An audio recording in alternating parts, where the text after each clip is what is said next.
Welcome back to our YouTube channel Naukri for you. दोस्तों आज हम लोग देखने वाले हैं ज्ञान बिंदु जीएस एकेडमी के द्वारा जो बिहार दरोगा के लिए होमवर्क सीरीज निकाली गई है।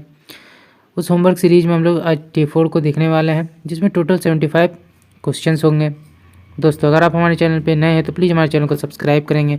अगर आपको हमारी वीडियो पसंद आती है या आपको हेल्पफुल लगती हैं तो हमारी वीडियोज़ पर लाइक और कमेंट करना मत भूलिएगा और इसे अपने दोस्तों के साथ जरूर शेयर कीजिएगा। और हाँ दोस्तों, आपसे रिक्वेस्ट होगा, आप लोग हमारी वीडियोस देख तो रहे हैं बट हमारे चैनल को सब्सक्राइब नहीं कर रहे हैं, तो प्लीज़ दोस्तों आप लोग हमारे चैनल को सब्सक्राइब कर लें। आपके एक सब्सक्राइब से हमें काफ़ी मोटिवेशन मिलता है। तो चलिए दोस्तों शुरू करते हैं आज की इस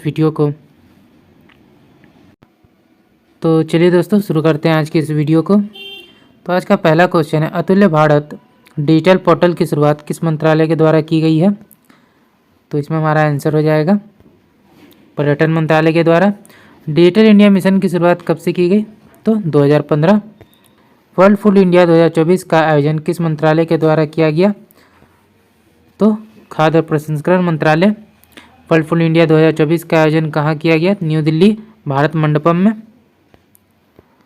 मानव विकास सूचकांक रिपोर्ट कौन जारी करता है? तो यूएनडीपी। इसकी जो स्थापना है 1965 में हुई थी। हाल ही में मानव विकास सूचकांक में भारत का स्थान क्या रहा? तो 134। मानव विकास सूचकांक जारी करने के कितने आधार हैं? तो 3 आधार हैं इसके। मिजोरम के ब्रू शरणार्थियों के पुनर्वास के लिए भूमि किस राज्य ने आवंटित किया है? तो त्रिपुरा। ब्रू शरणार्थियों के पुनर्वास को मंजूरी किसने दिया है? अमित शाह ने। शरणार्थियों को प्रति माह कितने राशि आवंटित किए जाएंगे? तो 5,000 रुपये। 8वां स्वच्छता सर्वेक्षण में सबसे शीर्ष पर कौन सा शहर रहा? तो इंदौर। 7वां बार जो है लगातार ये जो है स्वच्छता सर्वेक्षण में टॉपर रहा है। भारत की पहली वाटर प्लस सिटी है इंदौर। वायु गुणवत्ता में सर्वाधिक स्वच्छ शहर है सूरत। सबसे स्वच्छ गंगा टाउन शहर जो है जो वाराणसी और प्रयागराज दोनों है। भारत में बहुआयामी गरीबी सूचकांक कौन जारी करता है? तो इसमें हमारा आंसर हो जाएगा नीति आयोग। रिपोर्ट 2024 के अनुसार किन 3 राज्यों के लोग गरीबी से बाहर निकले हैं? तो यहाँ पे 4 है। तो पहले नंबर पे है यूपी, दूसरे नंबर पर है बिहार, तीसरे नंबर पर है एमपी और चौथे नंबर पर है राजस्थान। संविधान के 75 वर्ष पूरे होने पर भारत सरकार द्वारा किस अभियान की शुरुआत की गई? हमारा संविधान हमारा स्वाभिमान। संविधान संस्कृति और राष्ट्र नामक पुस्तक किसके द्वारा लिखी गई? कलराज मिश्र। पहली डिजिटल जनसंख्या घड़ी किस शहर में लगाई गई? तो बेंगलुरु। पहली ई लोक अदालत की शुरुआत कहाँ की गई? तो छत्तीसगढ़ में। भारत का पहला अनाज एटीएम कहाँ लगाया गया? उड़ीसा। पीएम गरीब कल्याण अन्न योजना की शुरुआत कब की गई? मार्च 2020। हाल ही में पोर्ट ब्लेयर का नाम बदलकर क्या रखा गया है? तो विजयपुरम। कनी परियोजना किन राज्यों के मध्य स्थित है? तो यह है चेन्नई और अंडमान निकोबार। 2020 में इस परियोजना को जो है चालू किया गया। यह जो है यह परियोजना जो है फाइबर केबल जो है लगाने से संबंधित है, जो कि बीएसएनएल के द्वारा लगाया जा रहा है। अगला देखते हैं रोस द्वीप का नया नाम सुभाष चंद्र बोस। हैवलॉक द्वीप का जो नया नाम है वो स्वराज द्वीप है। राष्ट्रीय समुद्री विरासत कहाँ अवस्थित है? तो ये लोथल में। चुनाव आयोग द्वारा वर्ष 2024 के चुनाव में दिव्यांग चुनाव आइकन किसे चुना गया है? तो शीतल देवी और राकेश कुमार। समान नागरिक संहिता पूर्णतः प्रभावी रूप से किस राज्य ने लागू किया है? तो आंसर हो जाएगा उत्तराखंड। किस राज्य ने अलग से भील प्रदेश की मांग की जा रही है? किस राज्य के द्वारा किया जा रहा है? तो राजस्थान के द्वारा। एक वाहन एक फास्टैग पहल किस प्राधिकरण द्वारा शुरू की गई? तो NHAI। खाद्य श्रृंखला में किसे पूर्णतः शाकाहारी कहा गया है? तो प्राथमिक श्रेणी को। पंचायत को वित्त प्रदान करने के लिए राज्य वित्त आयोग का गठन किस अनुच्छेद के तहत किया गया? तो आर्टिकल 243I। संपत्ति के मौलिक अधिकार को किस संवैधानिक संशोधन द्वारा हटाया गया? 44वां संशोधन 1978। जल का आयतन 0 डिग्री सेंटीग्रेड से 4 डिग्री सेंटीग्रेड तक गर्म करने पर घटता है तथा 4 डिग्री सेंटीग्रेड के बाद उसके आयतन पर क्या प्रभाव पड़ता है? तो वो बढ़ेगा। लॉर्ड हेस्टिंग्स को मार्क्वेस ऑफ हेस्टिंग्स की उपाधि किस संधि के बाद दी गई? तो सुगौली की संधि 1815 से 16। 9 दिसंबर सन 1946 को संविधान सभा की प्रथम बैठक कहाँ आयोजित की गई और अध्यक्ष कौन बने? न्यू दिल्ली में। और डॉक्टर सच्चिदानंद सिन्हा बने थे अध्यक्ष। महात्मा गांधी से संबंधित संस्थाओं का सही सुमेल करना है। तो नटाल इंडियन कांग्रेस 1894, फिनिक्स आश्रम 1904, टॉल्स्टाय कार्य 1910, हरिजन सेवक संघ 1932। विद्युत फ्यूज विद्युत परिपथ के साथ सदैव किस क्रम में जोड़े जाते हैं? श्रेणी क्रम में। द्रविड़ सत्यापन कला की शुरुआत किस मंदिर की स्थापना से मानी जाती है?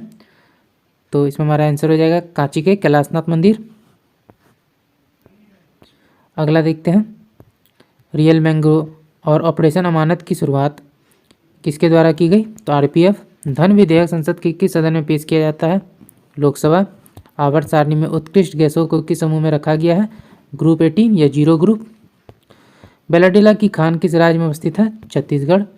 भारत का सबसे पहला और सबसे नवीनतम परमाणु बिजली संयंत्र क्रमशः कौन सा है?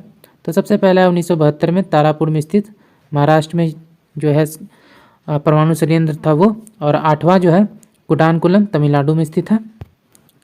कार्वे एंगलोंग पठार किस राज्य में अवस्थित है? तो मेघालय। गांधी का भारत में पहला प्रत्यक्ष किसान आंदोलन कौन सा था? तो खेरा सत्याग्रह 1918। किस राजमार्ग को सरके आजम के नाम से जाना जाता है? तो ग्रैंड ट्रंक रोड NH1 से NH2। भारत के कितने राज्यों में द्विसदनीय विधायिका कार्यरत है? तो 6। संयुक्त राष्ट्र संघ सुरक्षा परिषद में अस्थायी रूप से शामिल देशों का जो कार्यकाल है वो कितना होता है? तो 2 साल। गंगा नदी मैदानी भाग में कहाँ प्रवेश करती है? कहाँ से? तो हरिद्वार से।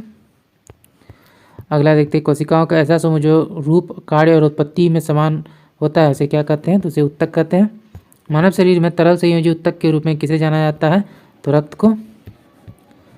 वह उत्तक जो प्राथमिक वृद्धि के लिए उत्तरदायी है, तो विभाज उत्तक। किसी पौधे के तने के घेरे को बढ़ाने के लिए कौन सा उत्तक उत्तरदायी होता है? तो पार्श्व उत्तक। पौधों का सबसे बाहरी स्तर या छिलका को क्या कहते हैं? पॉट्स या कोशिका भित्ति। वह संवहन पंडल जिनमें जाइलम के दोनों और फ्लोएम पाया जाता है को क्या कहते हैं? तो संवहनी मंडल।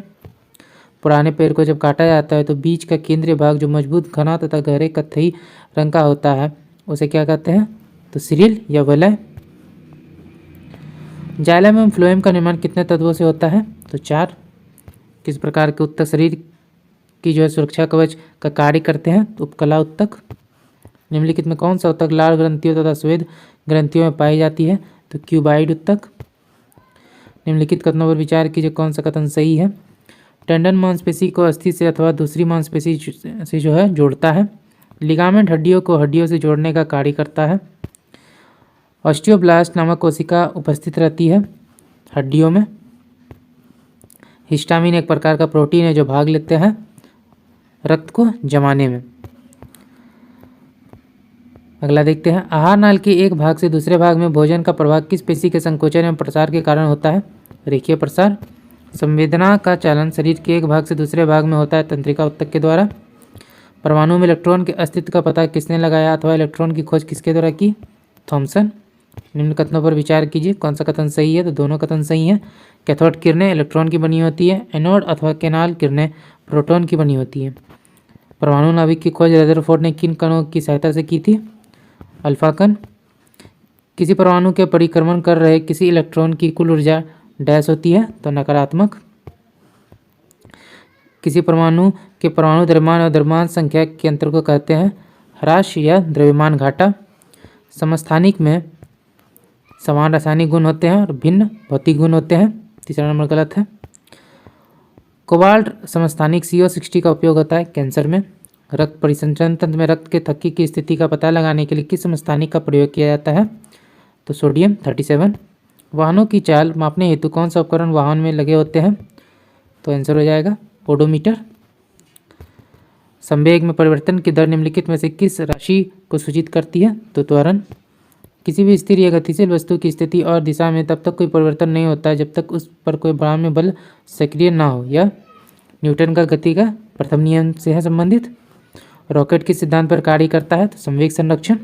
जब मुद्रास्फीति नियंत्रण से पूर्णतः बाहर चली जाए तब इस स्थिति को क्या कहते हैं? कूदती अर्थव्यवस्था। मुद्रास्फीति की गणना के लिए भारत में किन 2 सूचकांकों का उपयोग किया जाता है? उपभोक्ता और थोक मूल्य सूचकांक। 2019 में आय के आकलन के लिए और गरीबी और बेरोजगारी के आकलन के लिए 2 संस्थाएं थी, क्रमशः उनके नाम CSO और NSSO है। 2019 के बाद ये NSO हो गई है। अध्ययन के आधार पर बेरोजगारी को कितने हिस्से में बांटा गया है, तो 2। जिन अर्थव्यवस्थाओं में आर्थिक विकास या लोगों के रहन सहन का स्तर काफ़ी नीचे होता है उसे कहते हैं अल्प विकसित। भारत की GDP में अर्थव्यवस्था के किस क्षेत्र का सर्वाधिक योगदान है, तो सेवा। ऑटोमोबाइल उद्योग अर्थव्यवस्था की किस सेक्टर में आता है, तो द्वितीय सेक्टर में, सेकंड। अर्थव्यवस्था का वह प्रकार कौन सा है जिसमें हम किसी क्षेत्र की आर्थिक गतिविधि का व्यापक रूप से अध्ययन करते हैं, तो समष्टि। भारतीय अर्थव्यवस्था में यहाँ पर जो है वित्तीय होगा, एक वित्तीय वर्ष की अवधि क्या होगी, तो 1 अप्रैल से 31 मार्च। भारत में स्वतंत्रता के पश्चात पहली बार आय का आकलन कब किया गया, तो 1949 में। भारत में सबसे पुरानी शास्त्रीय भाषा कौन सी है, तो तमिल। नक्टा किस राज्य का प्रारंभिक लोकगीत माना जाता है, तो बिहार। भारत में संगीत विद्या को कितने भागों में बांटा गया है, तो 2, एक भारतीय और एक कर्नाटक संगीत। तो दोस्तों आज का वीडियो यहीं तक था। आशा करता हूँ ये वीडियो आपको पसंद आया होगा। अगर आपने वीडियो को यहाँ तक देखा, अभी तक हमारे चैनल को सब्सक्राइब नहीं किया तो प्लीज़ हमारे चैनल को सब्सक्राइब करेंगे। अगर आपको हमारी वीडियो पसंद आई या आपको हेल्पफुल लगी तो इसे अपने दोस्तों के साथ भी जरूर शेयर कीजिएगा। हमारी वीडियोज़ पर लाइक और कमेंट करना मत भूलिएगा। तो चलिए दोस्तों फिर मिलते हैं एक मज़ेदार वीडियो के साथ। जय हिंद।